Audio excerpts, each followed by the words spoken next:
Anda kembali lagi dalam Tech Conference 2021 dengan tema Future 5G, Global Connectivity, Cloud Computing, and Internet of Things. Kali ini kami akan menghadirkan pembicara selanjutnya yang pasti sudah Anda nantikan. Dan telah bergabung bersama kami di studio Edward Sanusi, Chief Technology and Product Officer PT Linknet Tbk. Halo Pak Edward, apa kabar Pak? Sehat selalu Pak? Halo, selamat siang Pak Daniel, selalu sehat Pak. Semoga kita semua sehat semua ya. Amin. Ini menarik sekali Pak kalau kita berbicara tentang Tech Conference ini terkait dengan the future of 5G dan juga bagaimana sebenarnya kesiapan industri untuk menyongsong era 5G yang baru ini. Tentu pasti sudah banyak sekali materi yang Bapak persiapkan. Untuk itu kami persilakan kepada Pak Edward. Ya, terima kasih Pak Daniel. Ya, selamat siang para pemirsa. Nama saya adalah Edward Sanusi. Saya Chief Technology and Product Officer dari PT Linknet Tbk, atau yang mungkin lebih dikenal di market itu dengan nama First Media ya, brand di residensial kami. Nah, mungkin hari ini saya akan sedikit sharing mengenai apa sih kira-kira tren yang terjadi di global connectivity ya. Ini mungkin memang trennya akan bersifat global, tapi tentu saja saya akan berusaha memberikan sebuah pandangan dari sudut pandang Linknet sebagai operator yang bekerja di bidang internet, jasa internet di Indonesia ini. Ya. Izinkan saya untuk memulai dari memberikan sedikit profil mengenai PT Linknet kepada para pemirsa. PT Linknet Tbk adalah penyedia jasa broadband dan entertainment ya untuk pasar residensial. Di pasar residensial kami sudah mengcover sekitar 2,8 juta rumah di seluruh Indonesia yang tersebar di 23 kota. Jadi di sini di pasar ini kami dari 2,8 juta rumah yang sudah kami cover, itu sekitar 30% atau sekitar 870.000 sudah menjadi pelanggan Linknet. Dan rata-rata pelanggan kami itu berlangganan dua jenis layanan ya. Yang pertama adalah layanan internet, dan yang kedua adalah layanan TV berbayar. Jadi total layanan yang kami berikan itu jika kita jumlahkan itu sekitar 1,7 juta. Dan Linknet bukan cuma menyasar pasar residensial, tapi kami juga berkiprah di pasar korporasi atau kita sebut enterprise. Di sini kami bukan hanya menyediakan internet via kabel seperti di residensial, tapi juga via satelit dan berbagai media lain ya. Karena seperti kita ketahui Indonesia terdiri dari beribu-ribu pulau, di mana tidak semua dapat dijangkau dengan kabel. Dan di enterprise ini kami sudah memiliki pelanggan sekitar 2.500 yang tersebar di berbagai industri ya. Dan untuk pasar korporasi ini sebenarnya Linknet bukan cuma menyediakan connectivity, tapi kita juga menyediakan jasa seputar ICT yang seperti misalnya di sektor edukasi atau pendidikan kita memiliki solusi vertikal smart school, dan yang lebih generik juga kita provide seperti data center, cloud, managed service maupun sampai ke penyediaan perangkat ya. Dan tentu saja memang kedua pasar ini di Indonesia saat ini residensial dan korporasi, walaupun masa pandemi, demand akan internet itu makin tinggi ya, seperti kita ketahui. Dan ini yang akan saya mulai dengan tren apa sih yang ada di industri kami. Yang pertama ini adalah jelas sebenarnya dipacu oleh kondisi pandemi ya, COVID-19 gitu, yang boleh dibilang driver utama dari semua transformasi digital di semua perusahaan di Indonesia adalah COVID-19.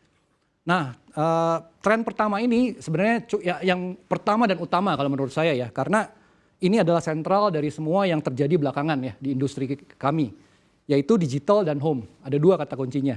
Seperti kita ketahui di masa pandemi ini, kenapa sih dua kata kunci ini jadi penting? Yang pertama efek home ya. Seperti kita ketahui masa pandemi itu semua orang ada di rumah. Boleh dibilang dari BPS kita dapat data sekitar 74% ya pekerja itu istilahnya bekerja dari rumah. Dan kalau pelajar definitely 100% ya belajar dari rumah gitu. Dan di rumah mereka kan bukan cuma belajar dan bekerja gitu ya, tapi juga consume konten, consume video istilahnya ya, yang paling berat trafficnya ya.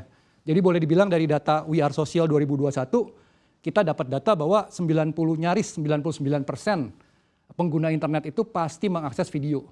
Entah itu lewat OTT seperti Netflix atau Disney Plus, atau lewat YouTube, atau lewat sosial media ya, video yang diposting di sosial media gitu. Dan ini yang mendrive traffic di internet pada umumnya.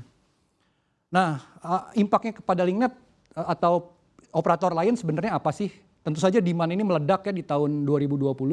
Jadi untuk Linknet sendiri, kita tahun 2019 itu menambah jumlah pelanggan itu sekitar 73.000. Dan di tahun 2020 itu jumlahnya naik hampir 2,5 kali lipat menjadi 170.000. Luar biasa besar, dan ya walaupun mungkin pemirsa bertanya, wah berarti good business nih buat para operator internet gitu ya. Tapi sebenarnya untuk mengkonversi demand tersebut itu butuh kerja keras ya, karena di masa pandemi kita tahu bahwa pembatasan itu ada, akses ya. Jadi untuk menyambungkan jaringan ke rumah-rumah pelanggan itu bukan hal yang mudah. Jadi kalau saya ibaratkan waktu itu saya benar-benar berpikir seperti ini, bahwa kita dipaksa lari gitu ya, tapi di kaki kita itu dikasih bola besi gitu ya. Jadi kita bisa lari cepat tapi bawa beban lebih besar gitu.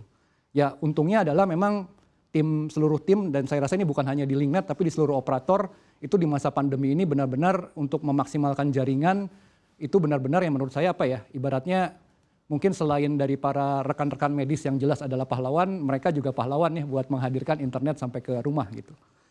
Nah, selain dari demand yang tinggi, juga pola penggunaan juga kita rasa berubah ya. Jadi dari Maret 2020 sampai Desember itu di Linknet sendiri kita mengalami lonjakan traffic sampai 70%, nyaris 70%, 67% tepatnya. Dan ini termasuk tinggi sekali di kalangan operator, kita sempat benchmark itu termasuk paling tinggi. Kenapa sih bisa setinggi ini gitu ya?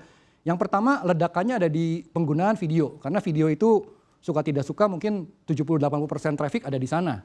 Dan di sini kita lihat seperti yang paling misalnya ya Netflix lah ya, salah satu yang top of the mind dari OTT, itu kita lihat naiknya bisa sampai 2,4 kali lipat hanya dalam kurun waktu 6 bulan. Sedangkan YouTube yang sudah ibaratnya sudah menjadi istilahnya top traffic itu masih bisa naik juga 30% gitu. Jadi ini luar biasa ledakannya terhadap traffic di internet pada umumnya ya pada saat pandemi ini. Dan ini juga kelihatan di berapa sih misalnya setiap rumah itu rata-rata mendownload data ya. Kalau kita biasa bisa pakai smartphone kan tiap bulan ngitung ya berapa giga yang kita pakai gitu. Nah kalau sekarang walaupun First Media atau Linknet ini kita tidak memiliki fair user policy yang membatasi ya. Jadi bahkan semboyan kita adalah beneran tanpa batas gitu ya. Jadi kita benar-benar selama customer itu bisa download ya download aja sebanyak-banyaknya gitu. Nah di tahun 2020 itu kenaikannya juga lumayan lonjakannya tinggi ya. Rata-rata 2020 itu satu pelanggan satu rumah itu download sekitar 325 giga. Ini melonjak sekitar 25% dari tahun sebelumnya. Nah ini adalah tren yang pertama bahwa semua traffic sekarang pindah ke rumah. Nah apa sih yang mesti kita sebagai industri untuk hadapi gitu ya. Di sini jelas tantangannya adalah walaupun kita demand-nya melonjak tinggi, tapi penetrasi home broadband di Indonesia itu masih rendah. Ya tahun 2020 media partner Asia itu masih stay di sekitar 17,3%. Ini jauh tertinggal misalnya dibandingkan Malaysia. Malaysia itu seingat saya 57%, Thailand juga 40-an%, China itu udah nyaris 100 kali 90-an% gitu. Jadi kita masih ada room buat growth this penetration gitu. Dan terlihat juga dari sisi distribusi home pass yang kita miliki atau rumah yang kita jangkau, kita menjangkau di 23 kota. Tapi itu masih terkonsentrasi di Pulau Jawa ya kalau dilihat dari gambar ini. Kebanyakan jaringan kita konsentrasinya masih di Pulau Jawa, Bali, dan sebagian di Sumatera. Kita belum bisa masuk ke pulau-pulau lain ya. Dan ini misal ditanya challenge-nya apa sih buat grow the penetrasi ini gitu. Ya kembali menurut saya pribadi sih ini memang salah satu kendala kita adalah memang economy of scale ya. Gimana caranya kita bisa connect misalnya ke Kalimantan. Tentu aja bagi penyedia jasa internet seperti kami lewat kabel, berarti yang pertama kita harus lakukan adalah cari submarine dari Jawa ke Kalimantan gitu. Itu bukan investasi yang murah. Kemudian begitu mendarat di pantainya kita mesti bawa ke kota yang bersangkutan gitu ya. Dan udah sampai kotanya pun kita masih deliver lagi ke rumah-rumah gitu, ke ribuan rumah. Nah bahkan kalau kita ngomong soal tadi ya kita udah punya 2,8 juta rumah gitu yang siap dikonekkan. Itu boleh dibilang kita hanya bisa mengkonversikan jadi pelanggan itu 30-40%. Itu menurut di industri itu udah standar yang cukup tinggi gitu ya. Tapi boleh dibilang dari sudut pandang lain itu berarti 2/3-nya tidak terutilisasi gitu ya. Nah ini juga fenomena yang menurut saya perlu kita cermati di kalangan operator karena kita semua sama-sama invest di satu area ya. Boleh dibilang kalau udah biasa kali ya di kalangan perumahan punya ada tiang telepon, tiang listrik sama tiang jasa internet gitu. Dan jika jasa internet 3 berarti ada tambahan 3 tiang lagi, 5 tiang di satu perumahan gitu investasi. Dan kabelnya juga sama-sama invest masing-masing gitu. Jadi tren ke depan yang kita hadapkan sih memang di kalangan operator ini bisa lebih sharing infrastrukturnya gitu ya, mulai dari pole, tiang sampai ke kabel. Dan ini saya rasa akan menjadi tren yang suka nggak suka, kayaknya semua operator akan ke arah sana. Tentu saja kita harapkan juga fasilitasi dari pemerintah juga di sini. Nah, tren berikutnya itu adalah yang di Tech Conference ini mungkin disebut IoT ya, Internet of Things. Tapi kalau saya menyebutnya mungkin Smart Things, karena benda-benda ini sekitar kita sekarang makin pintar. Dalam artian sekeliling kita benda-benda itu udah jadi kayak punya chip dan punya sensor gitu ya. Nah ini amat sangat fenomenal. Misalnya di US kita lihat ini data 2 tahun lalu ya, itu boleh dibilang 70% dari rumah tangga di US itu udah punya smart devices gitu di rumahnya. Apa sih smart device-nya? Ya sebenarnya yang paling simple TV ya. Kalau kita beli TV sekarang almost all itu udah smart TV. Belum lagi nanti kita ngomong soal jam, air purifier, kulkas gitu ya, robot buat yang ngepel lantai gitu. Itu semuanya sekarang udah mulai bergerak ke arah smart device gitu. Dan di sini memang ada 4 utamanya, yaitu audio video, security, energy, dan lighting ya. Ini adalah top of the smart devices yang ada di pasaran. Dan di Indonesia sendiri marketnya seberapa besar? Kemarin saya sengaja sebelum Tech Conference ini lihat iseng di salah satu e-commerce platform, berapa sih yang beli lampu pintar gitu ya. Satu item itu ternyata udah 30-an ribu gitu. Jadi artinya udah banyak sebenarnya yang di Indonesia rumah tangga udah mencoba smart bulb ini gitu. Ya. Nah, satu fenomena lain adalah 5G ya. 5G ini mungkin udah sering dibahas lah soal bahwa dia itu cepat sekali speednya segala macam. Cuman ada satu hal yang menurut saya juga perlu dikemukakan, yaitu 5G ini sebenarnya memberikan banyak peluang juga selain pada individu, penggunanya pada bisnis ya. Jadi karena selain kecepatan yang tinggi, 5G juga memberikan latensi yang rendah ya. Dan latensi ini sebenarnya isu yang memang di wireless ini ya paling gampang gini, di wireless sudah menjadi kendala gitu. Jadi paling gampang kalau pemirsa ada yang suka main game gitu ya, pasti saya yakin komputernya itu lebih prefer buat disambungkan lewat kabel ketimbang lewat wifi. Kenapa? Karena sepersekian detik itu pengaruh gitu ya. Kalau saya pencet tembak, di sananya ada lag sekian milisecond gitu ya, ketembak duluan sama lawan gitu. Dan di sini di 5G ini kalau kita pakai ke industri lebih bahaya lagi kan. Kalau misalnya kita mau ada satu dokter melakukan operasi terhadap pasien di Jayapura gitu ya, pakai pisau bedah yang di sana robot gitu. Kalau misalnya kita bilang sayat 5 cm, di sana kita lihatnya lag gitu ya, saya bisa-bisa akhirnya ke sayatnya 6 cm gitu. Karena disangka belum nyampe 5 cm, saya sayat lagi ternyata udah jadi 6. Ini kan bahaya sekali ya.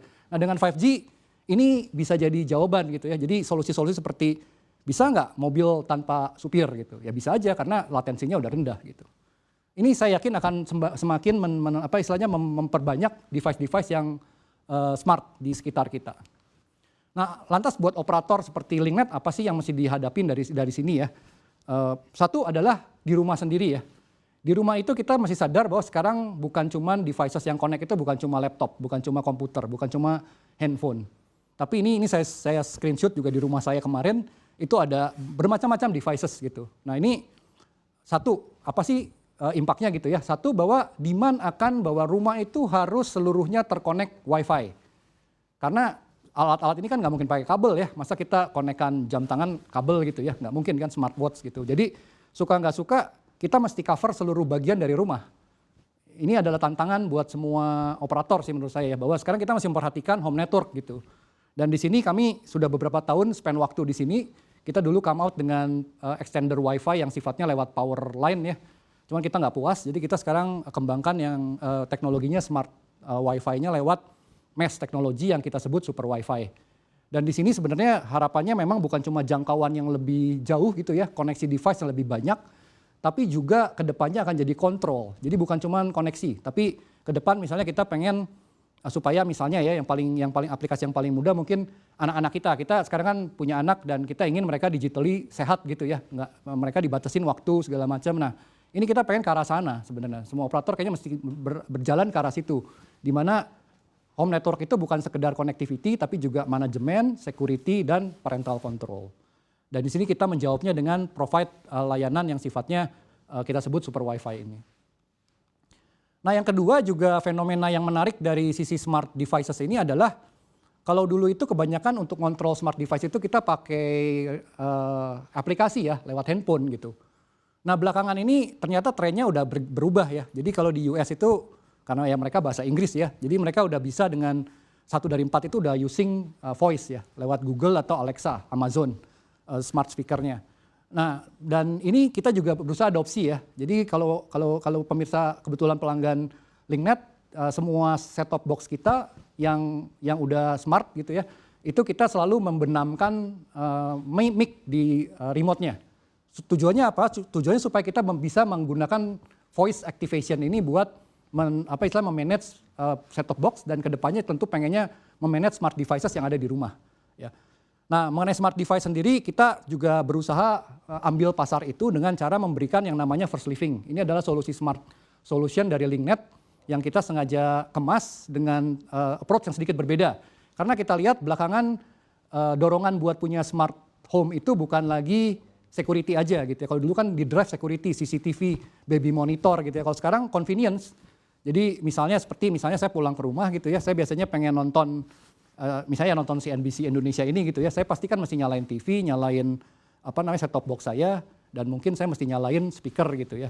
Nah itu kita bisa titipkan lewat smart home ini dengan hanya tinggal bilang satu perintah, misalnya saya pulang, saya mau nonton gitu. Dan secara sistem dia akan kenalin, ya udah dia akan nyalain TV, nyalain set-top box, nyalain speaker, mungkin redamkan lampu supaya lebih light gitu ya. Nah itu yang kita mau tuju. Kita berusaha perkenalkan skenario-skenario ini ke masyarakat gitu ya. Jadi ini yang kita coba kerjakan buat mengakselerasi juga penggunaan smart home di rumah.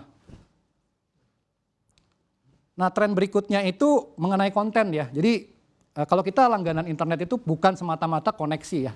Kita langganan internet buat consume konten.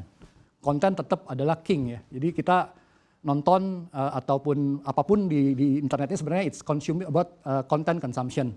Dan konten ini karena kita LinkNet itu berasal dari cable TV, kita juga melihat trennya berubah ya. Dari orang biasanya nonton TV linear, sekarang udah ke arah yang sifatnya kita sebut OTT seperti Netflix yang on demand gitu ya. Nah ini ada fenomena menarik juga nih untuk yang OTT ini ya, karena OTT ini perkembangannya cepat sekali ya. Ini saya ambil 8 tahun lalu, ada satu quote dari Netflix gitu ya.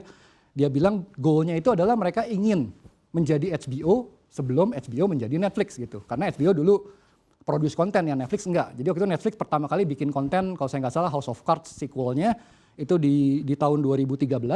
Dan 8 tahun kemudian, itu yang dibilang udah benar gitu ya. Semua studio sekarang punya OTT. HBO punya HBO Go, Disney, Fox itu punya Disney Plus, Lionsgate juga punya, Paramount juga punya gitu. Jadi OTT banyak sekali sekarang ya. Bahkan dari riset terakhir, rata-rata satu OTT user itu punya 3 langganan gitu ya, langganan 3 OTT gitu. Lama-lama kalau OTT-nya makin banyak, dia bisa langganan makin banyak lagi ya. Nah di sini kami menyikapinya bagaimana di First Media dan LinkNet ini, kita lihat bahwa ke depan pasti customer juga butuh agregasi gitu ya. Karena buat langganan 1, 2, 3, 4 kan jadi makin mahal, dan kita juga makin nggak tahu ini sebenarnya kontennya ada di mana gitu. Kadang-kadang kita sekarang pengen nonton A, kita pengen tahu ini ada di OTT yang mana sih gitu ya. Nah di LinkNet kita berusaha untuk mengagregasikan ini. Salah satu yang kita launch di bulan April kemarin, kita trial, dan kita baru-baru ini juga repackage buat jadi lebih simple gitu. Kita bikin paket yang namanya First Plus. Apa sih ini? Sebenarnya kami punya kerjasama, tim konten kami itu udah bertahun-tahun bikin kerjasama dengan berbagai OTT partner. Kita punya 3 diantaranya kita paketkan jadi 1 ya. Jadi Catch Play, View, dan GoPlay ini kita sediakan buat pelanggannya LinkNet. Itu di harga cuman kalau saya nggak salah 90.000 gitu. Itu jauh lebih murah dibandingkan langganan satuan. Nah tujuan seperti ini kita ingin berikan kepada pelanggan karena kita tahu ke depan pelanggan pasti tetap butuh konten ya. Dan konten itu pengennya pastikan lengkap dengan harga yang terjangkau. Nah kita berusaha ke arah sana juga untuk daerah OTT ini. Dan ini adalah paket yang setahu saya pertama di Indonesia untuk agregasi konten di level OTT ya. Nah berikutnya konten juga is not about video only ya. Jadi yang sekarang juga besar itu adalah game.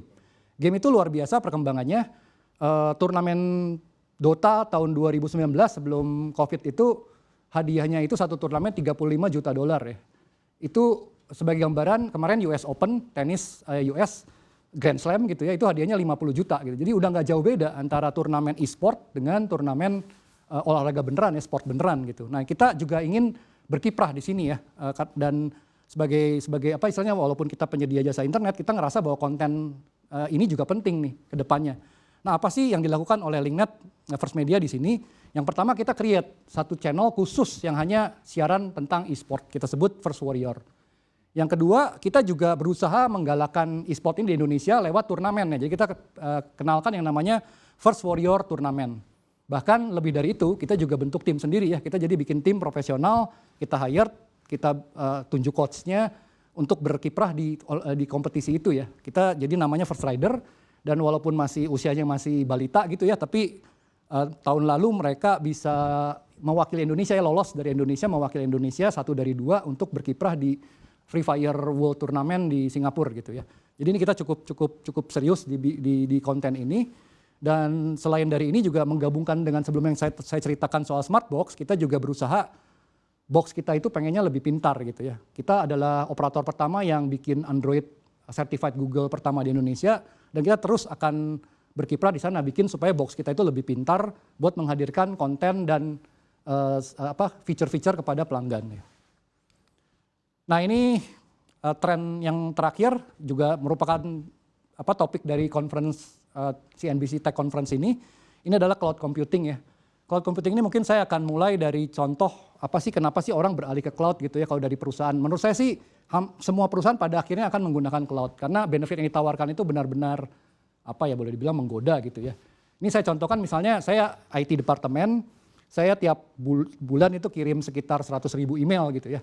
Tiba-tiba marketing datang ke saya bilang saya mau ngirim 300.000 sekarang mulai bulan depan, ada promo nih menarik gitu. Ya sebagai IT kita bilang bisa, tapi ya kita mesti tambah server ya. Kita beli dulu servernya gitu. Oke beli ya, udah kita beli, tapi nggak bisa sebulan, masih 2 bulan gitu ya, nunggu barang datang gitu. Jadi ya udah kita beli, kita pasang, dan setelah itu kita broadcast ke 300.000 untuk 1-2 bulan. Setelah itu ya 100.000 lagi gitu. Berarti sekarang kita beli sesuatu buat kepake hanya 2 bulan, habis itu nggak kepake lagi, nggak tahu kapan kepakainya gitu ya. Nah di sini kita berusaha kalau dengan cloud beda gamenya gitu ya. Pada saat saya butuh ya saya tinggal naikkan, saya turunkan, dan pada saat naik ya saya bayar volume untuk 300.000, begitu turun 100.000 ya saya bayar untuk 100.000 gitu. Jadi ini sifatnya on demand. Yang kedua itu agile, artinya saya nggak butuh nunggu 2 bulan ya buat dapat hardware. Kita bisa langsung setting di cloud 1-2 hari atau 1 minggu lah katakanlah, itu udah terjadi gitu ya apa yang kita mau untuk kirim ke 300.000 pelanggan gitu. Nah lantas apa sih peran operator seperti LinkNet di dunia cloud ini gitu ya. Nah ini mungkin saya akan paparkan pengalaman pribadi atau pengalaman dari LinkNet sendiri dalam menghadapi cloud ya. Kita baru mulai pindahkan sistem-sistem kita itu ke cloud juga mulai tahun lalu. Kita decide pindahkan ke partner kita Google Cloud Platform, waktu itu kita pindahkan ke sana. Tapi waktu ke sana pun kita mikirnya 2 hal ya. 1, ini security-nya gimana nih? Ngeri nggak ya naruh sesuatu di punya orang gitu ya. Yang kedua, performance. Tetap aja buat IT departemen ngerasa wah server di tempat orang itu jangan-jangan lebih lambat nih nanti koneksinya gitu ya.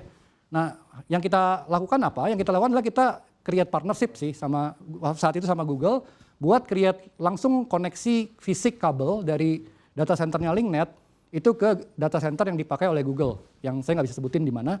Nah, ini menjawab ya 2 aspek tadi ya, bahwa 1 secara security itu ada di satu tangan, artinya tidak pernah melewatkan jaringan ini ke publik, jaringannya private.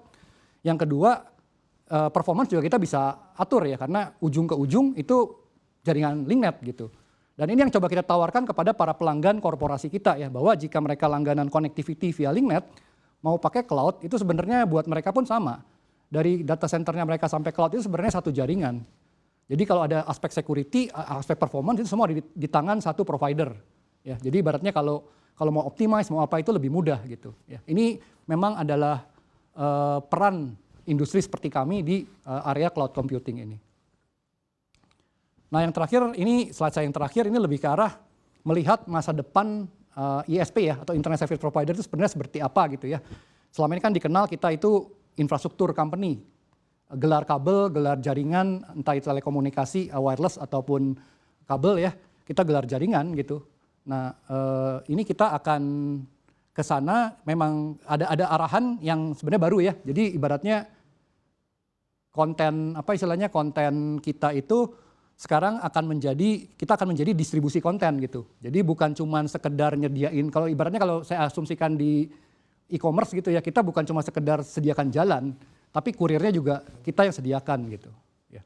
Ini yang jadi di masa depan itu boleh dibilang ISP menurut saya sih akan menjadi distribusi konten yang juga bukan cuma sekedar fisik kabelnya yang mesti kita maintain, tapi juga traffic dan juga ibaratnya quality of service kepada pelanggan ya, karena konten-konten seperti game, video itu punya kepentingan. Mereka dilihat dengan mulus gitu ya di kalangan pelanggan. Dan itu pasti akan melibatkan LinkNet karena mereka gudangnya itu berhenti di cloud. Tetap mereka buat nyampein ke rumah itu butuh distribusi yang adalah ISP. Ya, mungkin ini slide terakhir saya. Terima kasih atas perhatian daripada pemirsa. Saya kembalikan ke Pak Daniel. Baik, Pak Edward, ini menarik sekali ya kalau kita lihat perencanaan dan juga strategi tackling 5G dari LinkNet ini sendiri. Ini apakah bisa kita bilang akan suatu hari menjadi one stop 5G solution begitu ya Pak Edward? Sebenarnya 5G itu tetap secara lisensi akan dimiliki oleh perusahaan telco ya Pak. Cuman memang kalau dari sisi arsitektur kalau kita lihat 5G itu juga akan butuh karena makin besar bandwidthnya pasti juga ibaratnya di belakangnya juga mesti lebih besar lagi kan Pak agregasinya gitu ya. Nah ini pasti butuhnya fiber sih kalau menurut saya sih, kabel sih. Jadi memang dari sisi sinergi kalau kita lihat sih seharusnya udah agak kita mestinya tidak melihat bahwa ini wireless atau kabel gitu ya karena ujung-ujungnya end to end itu buat user nggak peduli itu kabel itu wireless gitu ya. Yang penting kita gimana come out dengan arsitektur yang paling bagus buat customer. Dan menurut saya itu gabungan pasti antara kabel dengan wireless sih. Baik, ini menarik sekali untuk kita bahas lebih lanjut tentunya Pak Edward usai jeda. Terima kasih banyak untuk presentasinya. Sama-sama, Pak. Dan juga kembali saya ingatkan kepada para pemirsa untuk mengirimkan pertanyaan ke nomor WhatsApp 0812 1299 0001 karena 8 orang penanya yang beruntung tentunya berkesempatan mendapatkan e-voucher senilai total Rp3 juta dari Ultra Voucher. Tech Conference 2021 akan kembali usai jeda berikut ini. Tetaplah bersama kami.